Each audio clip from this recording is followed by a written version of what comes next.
Hi, I'm Spencer Schweer. I'm not a speaker, so I'm your speaker tonight. But but anyway, I'll do the best I can. Uh, I guess I'll just introduce myself. One of the things I do want to say though, before I go on, what you're doing is amazing. I'm so glad I came tonight. Like finding out some of the stuff you're doing, I'm like, yeah, Google Docs. That makes so much sense. Um, Thank you for that. I know I have always kind of suffered with anxiety, and uh, post divorce, I just kind of cratered a couple of times, and I was running my own business, and I have family that can like pitch in and back up, and every time that happens, I think there are people that don't have a backup, and if I hadn't, the whole thing would have collapsed under me. Um, Anyway, I'm glad you're doing it, and thank you. I'm crying. And so anyway, I guess I'll just introduce myself, give you a little bit of my background. I'm slapping the table too much, sorry. Um, but um, so I grew up not really very religious. My parents were mostly Easter and Christmas Lutherans when the grandparents would come to town or we'd go visit them. So I didn't know much about that, but I had a really kind of rough middle school age years, and my mom went through some stuff, and with my stepdad, and there was drugs and the whole 9 yards, and she left town, and sort of like abruptly, and and I was already not really very well adjusted, and she came back from uh, that time. Um, uh, Sort of having discovered religion and Jesus and being born again. And I'm like, what is this now? What's going on? Um, and I really just wanted my mom back, quite frankly. She's a person that sort of gave me a lot of balance to my life. She was always kind of upbeat and positive and everything. And it was nice to see that kind of crazy part of her life was suddenly things were nice and pleasant and peaceful. And uh, it was mainly, that she attributed that to being born again. Um, I'd never heard of this. I started going with her to a small town out of in the middle of nowhere. They still baptized in the river, kind of a church. And I took to it hook, line, and sinker. I mean, um, to me, it just seemed like it's scary not to know, um, and to have sort of an answer or a place to go for answers, and those answers were, purported to be final and definitive, and that appealed to me, especially as chaotic as my life had been. And so I just dug in, which I a lot of the people I talked to who've kind of gone through a transition like that, that's sort of the problem. That whole thing that always rings in my ears. Jesus saying the truth shall set you free, and the problem with that is you just keep digging, you keep asking questions because I want clarity. I want to understand. I thought, I thought everyone else actually did want to know too. If this really was, what God wanted, and He was speaking to us directly, I thought, shouldn't we know what He's saying and clear up confusions when it doesn't make sense to me? I immediately got a lot of resistance, which was confusing. Um, I have, through the whole process, gotten a lot of, you ask too many questions. You worry too much. You shouldn't question God. Things like that. And I don't know. So I went through this process, and it probably took me another 25 years or something to kind of shake it off. I kept going a little lighter, a little easier, because I wanted something. Um, and it was hard for me to say, I just don't believe. Because, the ironic thing is that a lot of my family didn't believe that hard. Not like I did,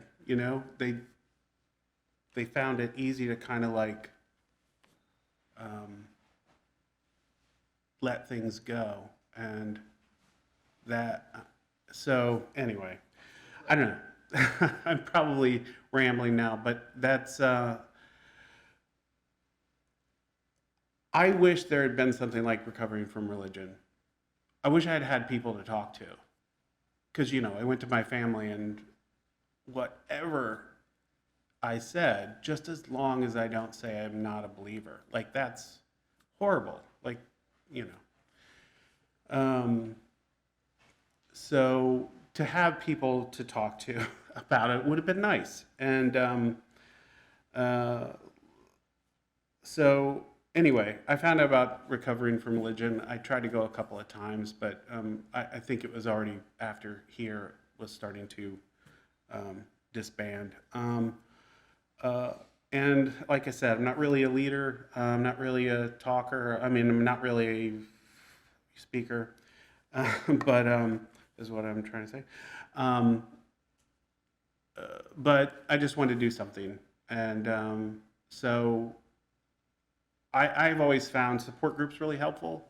Um, Post divorce, I would even go to, churches, because a lot of times churches do it. I've been to Catholic churches. I've been to like the Vineyard, and there's some great people in there.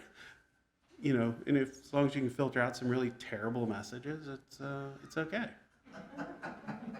And I found it helpful. I mean, because a lot of times it's just being able to talk to somebody else and just have them hear you.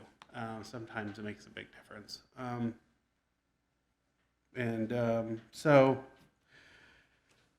some topics. I just brought some things from Recovery from Religion, because some topics that may include feelings of loss and grief about your beliefs or religious community, a sense of betrayal about what you were taught to believe. That was a rough one.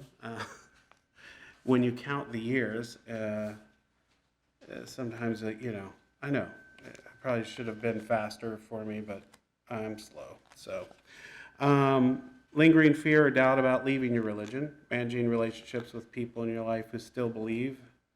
Anybody have that problem? Anger about being manipulated, coerced, or held back by your previous beliefs or religious community. Letting go of feelings like shame or guilt. Opportunities for education and personal growth. Let's hope so. Success in meeting personal goals or sources of happiness and comfort. Anyway, I had to change it from Tuesday to Monday, so it is next Monday. The second Monday of the month is kind of what I'm going with now. I ended up getting a shift that wiped out the Tuesday one immediately after I started it. So hopefully this will be stable, and you can kind of count on it. Sure like that. So any questions? What happens? What happens at these meetings? Mainly it's just a chance to kind of talk about the struggles that you have. I know for me, one of the reasons I started seeking it out was I'm married to a believer. I don't have any problems with her beliefs. We share so much in common that it just, like, I can work with that. It's not like, I had experienced before where you're not allowed to believe differently. Like, she doesn't care. She doesn't think I'm going to hell. So that's fine. But one thing that happens is I will sometimes complain too much because things will be getting to me. I still have lingering kind of residual anxiety and just frustrations with, well, family and everything else. And sometimes she didn't get it, because she doesn't come from that background. She doesn't understand. My particular one was evangelical, independent Baptist variety, real close to Pentecostal without very much of the tongue talking, but some. She will often say to me, but people don't really believe that. I mean, that's not what Christians believe. And I'll be like, no, I promise you, these Christians do believe that. It's not always, she's not always the best audience for that, because sometimes I'm stepping on her a bit, in her faith. So mainly what I. So you get a real variety of people in there that are bruised, and some are pretty battered by religion. Well, I have to see. I'm just starting this, so I've not had the experience yet. So I know it varies from place to place, and I'm just kind of hoping to kind of model it after things that I found helpful. When I go to an anxiety support group, I don't always relate to everything everybody else says, but listening to them talk and getting a chance to talk and share and connect makes you feel less alone, and it makes you feel like, you get those little moments to kind of like readjust and realign. I find that helpful, just that peer support. I have no training. I have no ability to psychoanalyze anyone or anything. I'm just another person who's gone through stuff, and I want to facilitate an environment that is non-judgmental. If somebody comes there and they're just looking for a lighter version of religion so they can kind of shift into something that works for them, that's fine, with me. It's just everybody has their own kind of like personal journey, and I just want to be a support for that. Yeah. I was raised Southern Baptist, Mm-hmm. and I look back, and religion is like an addiction. It really changes your brain, like drugs do. And it's hard to get away from that. Yeah. I have. She's going to sign up for your group. No, I have. I mean, I'm Yeah. totally atheist now. But it probably took me, I'd say, 30, 40 years to break away. Yeah. Yeah, it wasn't easy for me to say the word atheist It either. was. Took a long time. Yeah. But you feel guilty. Yeah. Yeah. Yeah. I came to it late, like I said, and it should have been easier for me to get out of it. Like, how do you start at 15? But the problem is, a 15-year-old with all of the guilt and shame I already felt over the weirdness of being 15, to have these messages that keep coming at you about how broken and horrible you are, and being a person that's full of anxiety, I internalized every one of those messages to the point to where I felt it identified who I was, a mess, a monster, and it's hard to let go of that kind of shame. Yeah. You're already familiar with Tri-State Freethinkers, and I know you've been to Mm-hmm. some of our events and meetings. In what ways do you think Tri-State Freethinkers could do more to help and attract people who are recovering from religion? I don't know. Yeah. Yeah, I don't know. Sometimes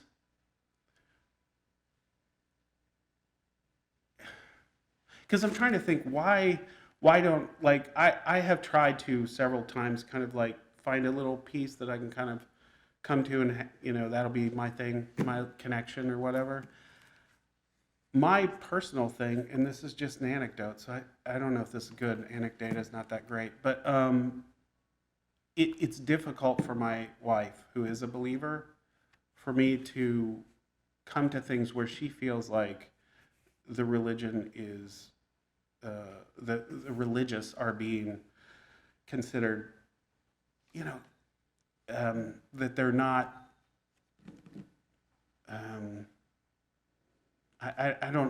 sorry, I'm losing my words, but that there's an antagonism. And there's a legitimate reason for antagonism.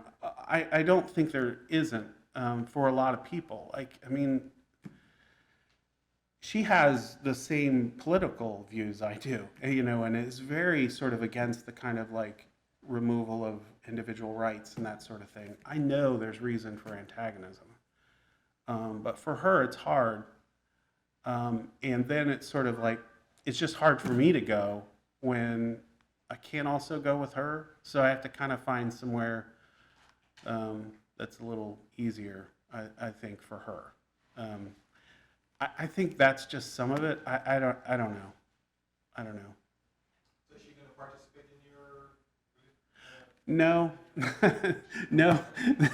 Yeah, I know. One more thing, but it's one thing. Environment that might be slightly antagonistic.